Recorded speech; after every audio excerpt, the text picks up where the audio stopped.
So welcome back to Carpentry School. I'm ready to assemble. I'm just going to assemble each and every part and then tackle these bits here, and that will be for a little bit, but I just want to make sure assemble the joints. So starting with the through mortise. Now I'm going to cut off the corners here, just so it's better for me to slide into my tenon, for my mortise, sorry, not my tenon. So starting from the top, so just seeing how that fits into it. Might have to do some little bit of tweaking, and it looks like I will have to make that fit. Okay, so it's the edges. Gone a bit too tight there, but that's fine, that's a good thing. Okay, so I'm just going to ease the sides of this tenon, of the mortise. Oop.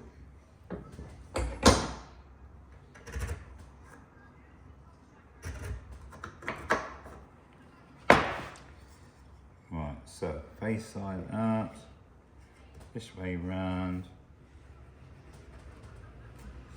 Now, what I feel I have to do is just to ease the sides of the tenon, even though I've cut that off the saw. I'm looking at it and I think I'm just gonna tweak the size of it, just that little bit, with my chisel. Just going to just go like that. Nothing too serious, just take the sides off.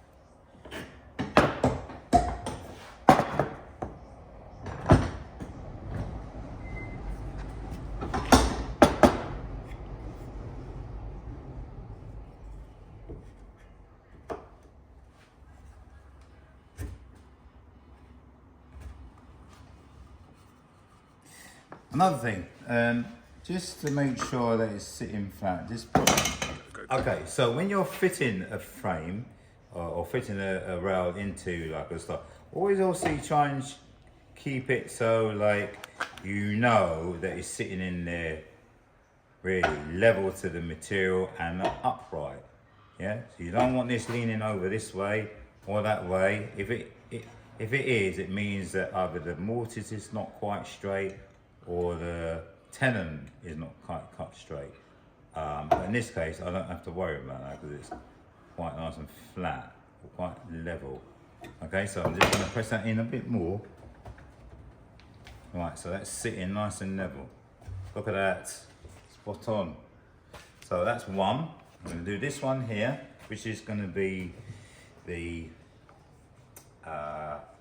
haunch and tenon on, so that's going to go into there. So I'm just going to try that in there and see. Oh, that sits in quite well. Now, I have a little bit of issue here. Have I? Yeah, it's a little bit. Now, another thing is if you sight through one edge to the other, you can see that it's where it's going to sit nice and level right the way through. So you don't want to twist in the frame. You want it so that when you sight, close one eye and sight this edge to that edge, that they're both in line. In this case, just to recap, this is in line, this one's in line, like using this as a straight edge. You're sighting this through. That's the most important thing, to make sure that the frame is not in twist. If that was leaned over there and that was over here, there will be a problem that you need to address, meaning it needs to be dead level or dead straight with the material that you have. So you do the same process, is fitting the stub into there, the bridle into there as a frame, and then should be addressing the horn details at the end, especially this one. This is going to be a bit more tricky, more so than that one. So this one's next, and then that one last, and then these details.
Go. Okay, so now I'm just checking the flatness of the rail again. Look at that, lovely, spot on. Yeah, no alterations, no fiddling. It's all nice and straight there. Now I'm just going to put in my bridle. See how that slips in there.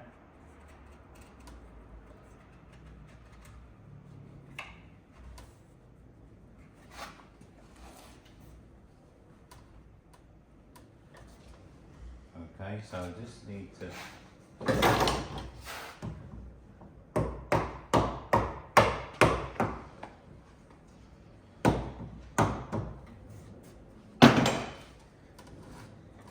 right, so I have a slight issue here. So in there there's a bit of a gap. H? Yeah, I've got a gap there.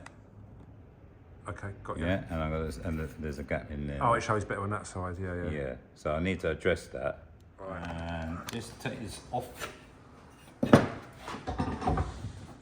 So, using the square, I'm going to place the square inside to see how the tolerance is. It seems pretty good. Let me just turn it this way. In fact, it is pretty good actually. So there must be somewhere when I say pretty good, meaning the square is touching this edge and that edge when I push that through. Because if it didn't, I would have a gap like that, imaginary. But in this case, it's touching. So there's not really an issue inside the bridle itself. It must be where I didn't maybe sort of make sure it is square. So I'll just try that again. Yeah, I'm just going to put this back in. Right, so I'm just going to put that in there. Right, I've got a feeling it's to do with the sides. I just need to just tweak up the sides a bit on that on the tenon. Right, cut it. So I'm just going to.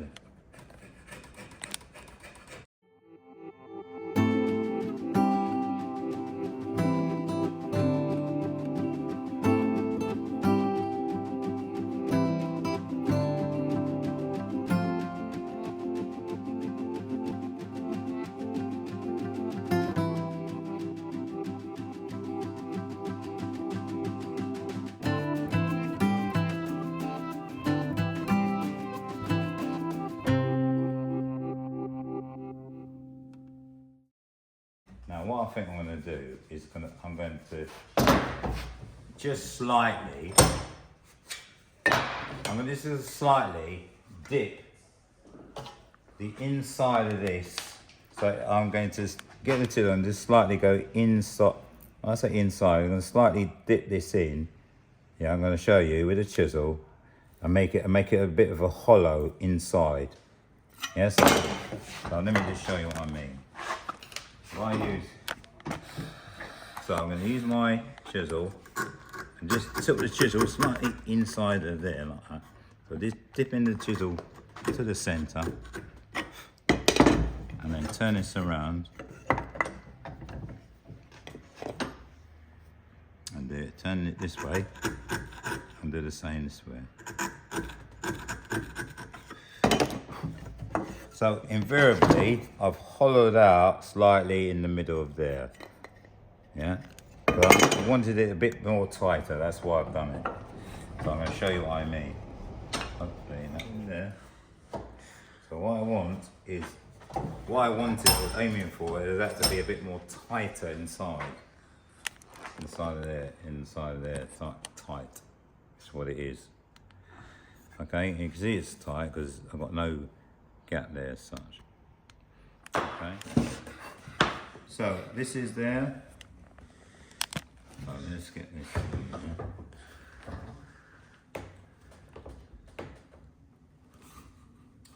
And now I'll put that one in there.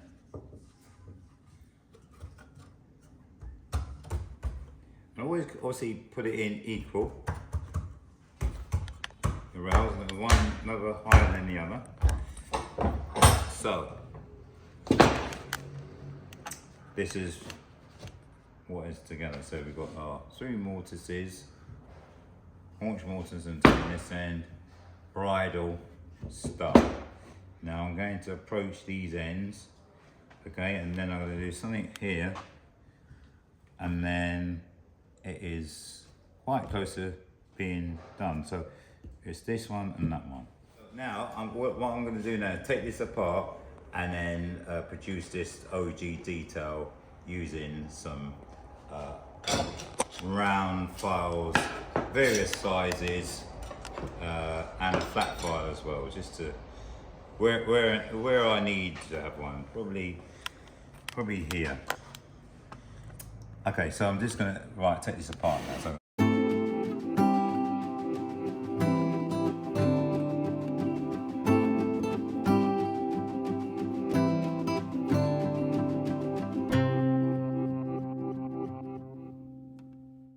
first of all, I'm going to cut along here first. See, making sure I cut on the waist side. Use my tenon saw for that. So I'm going to go 1, 2, 3, and okay, this is back there. And now I'm going to put a series of full cuts, basically. So just stopping about a mil away from the line that I've already marked.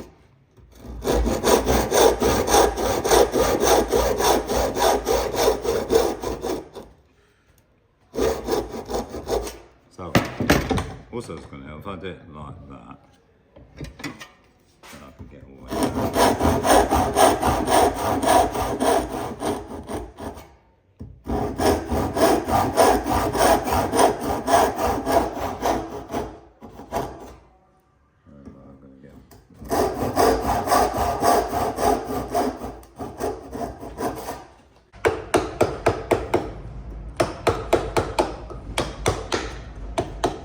breaking that off.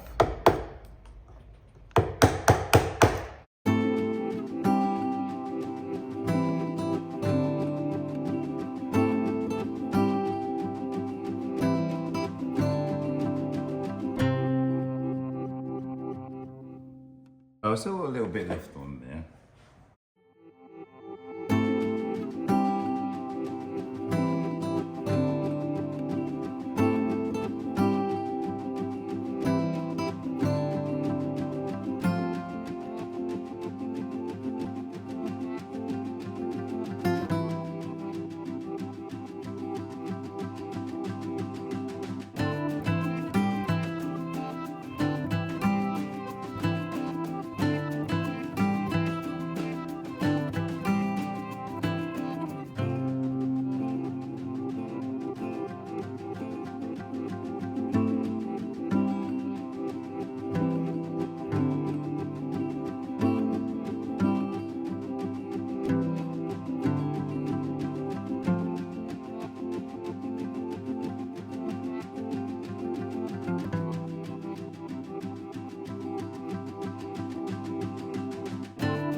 So I'm working with the grain, but at the same time looking at my shape and my Ogee detail that I've drawn here.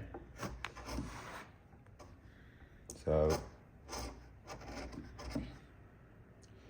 just looking at this. So if you notice, I'm only going halfway. I'm not going right away through there, because if I go there, I'm going to split that. So I'm just going as far as I can here safely, and just right. So now I'm going to just turn this over. Come this side. And the secret is a sharp chisel.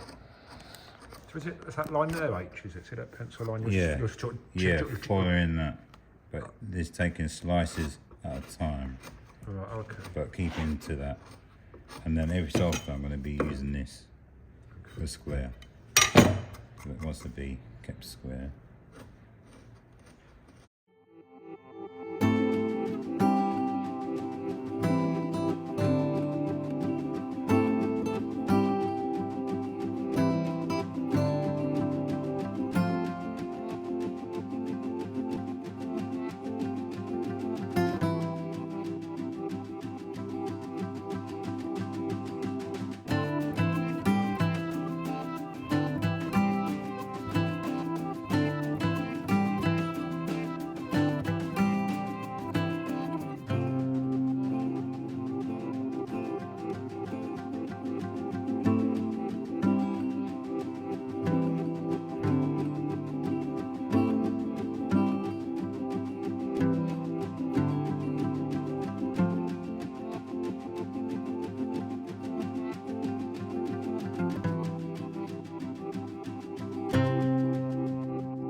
Now going to do some finalize filing, just filing it to the shape of this Ogee mold using the round part of the file.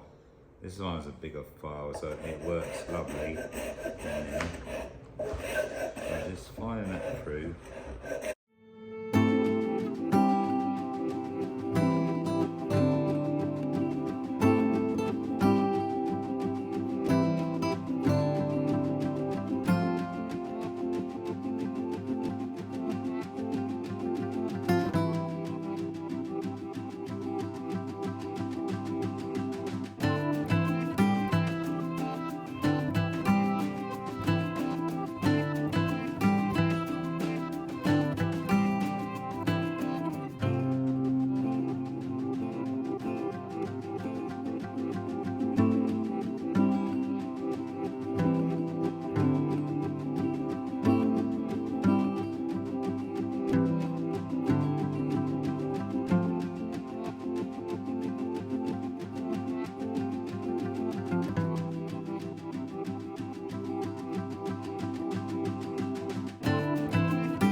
happy what I've done here. It's nice and smooth.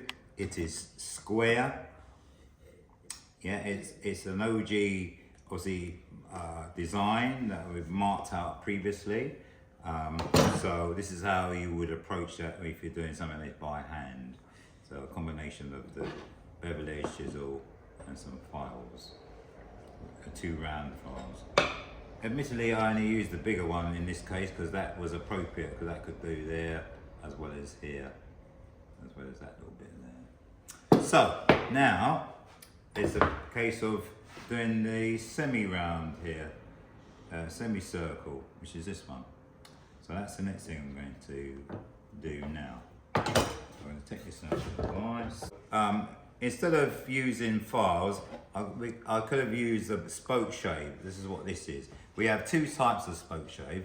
One has a concave or a round bottom, and the other one is a flat, which does the convex side of a circle. So the concave. Now, why did I not use that? It's probably because it's a bit too tight as a curve. That's probably why I didn't use a spoke shave. Yeah, and instead of using the files.